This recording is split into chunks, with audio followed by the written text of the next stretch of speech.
Welcome back to Chicago Independent Television.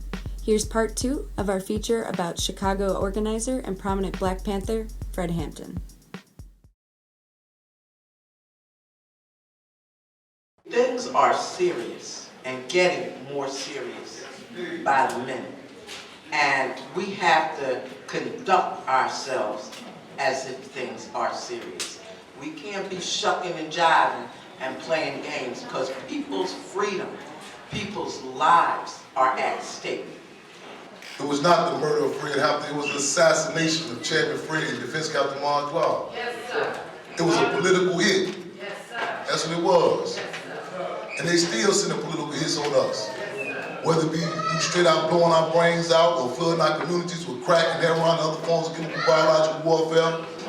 Anybody that talks about truth, peace, righteousness, the government sends its soldiers out to exterminate you. Our family has never been notified that March was killed. To this day, nobody told us a damn thing. We put the people first in our hearts, and we had a lot of sincerity. It was no playing for us in the rank and file and the foot soldiers. We were very sincere, and we believed what Chairman Fred had brought us. These were revolutionaries. These were no civil rights activists. These were people that were steeped in Chairman Mao Zedong. Dare to struggle, dare to win. That's what the Black Panther Party was about. The defense organization. Black Panther Party was not a civil rights organization. Got nothing to do with the civil rights organization. We cannot afford to allow our enemy to convince us that we are violent, that we are criminal when we defend ourselves. That is the law. Self-defense is the law. Now they can talk all the legal stuff they want, but self-defense is the law. There is not a species in life existing that does not defend itself when attacked. Differences amongst the people are reconcilable. However, differences between the people in the state are irreconcilable. If you are in a situation where you are being attacked and you refuse to defend yourself, then you are violent because you are perpetuating and endorsing violence. You are ultimately masochistic and suicidal, and that is very violent.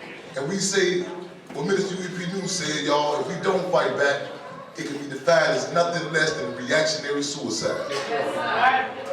We cannot rely on our enemy to lay out for us the means to stop them from oppressing us. I mean, did Jews rely on Hitler to pass out legislation and lay out how to stop the Holocaust? Did Black South Africans, rely on the apartheid regime to lay out for them and pass legislation telling them how they could stop apartheid? Hell no. Hell no. Whatever the oppressed do to get the oppressor off his back is justified.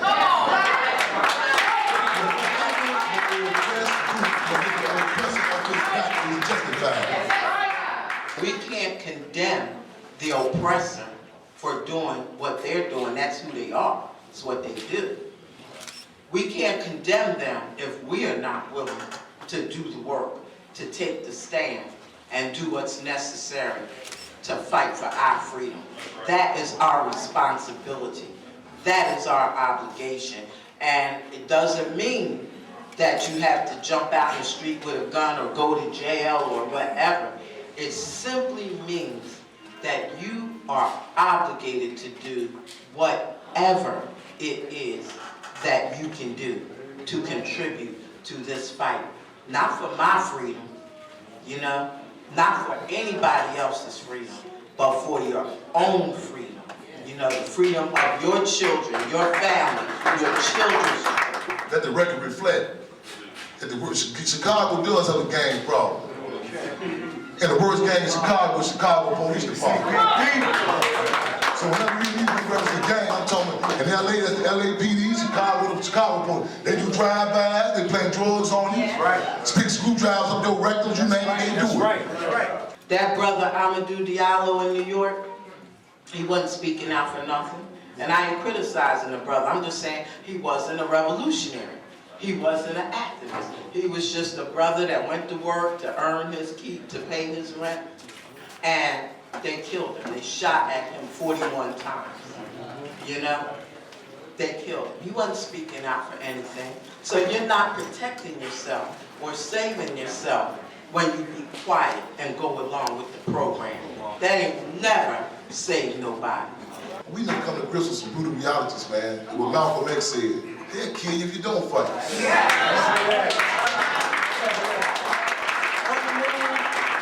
Long live revolution, long live all freedom fighters, all those who love freedom enough to fight for it. Long live the spirit of resistance, and down with this rotten ass system. Like we always did, if you ask to make a commitment at the age of 20, and you say, I don't want to make that commitment because of different reasons that I'm too young to die, I want to live a little bit longer, what you did already. You have to understand, that people have to pay the price for peace. If you dare to struggle, you dare to win. If you dare not to struggle, then goddamn it, you don't deserve to win. Let me say peace to you if you're willing to fight for it. Let me say it in the spirit of liberation. I've been gone for a little while. At least my body's been gone. You ain't got to repeat after me. At least my body's been gone for a little while. But I'm back now, and I believe that I'm back to stay.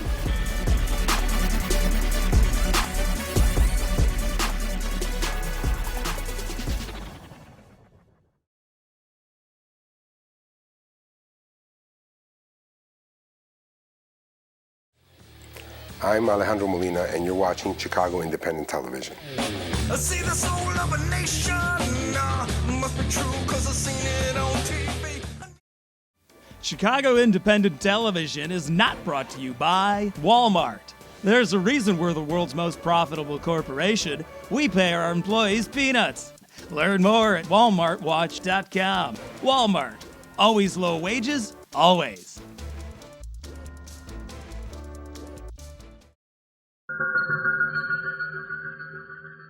Does Comcast hate God? Let's find out. Well, Comcast blocked internet traffic, which allowed internet users to upload and download online copies of the Bible. So yes. There you have it. Clear evidence that Comcast hates God. Help protect God. Visit these websites to learn more and get involved. Comcast, it's blocktastic.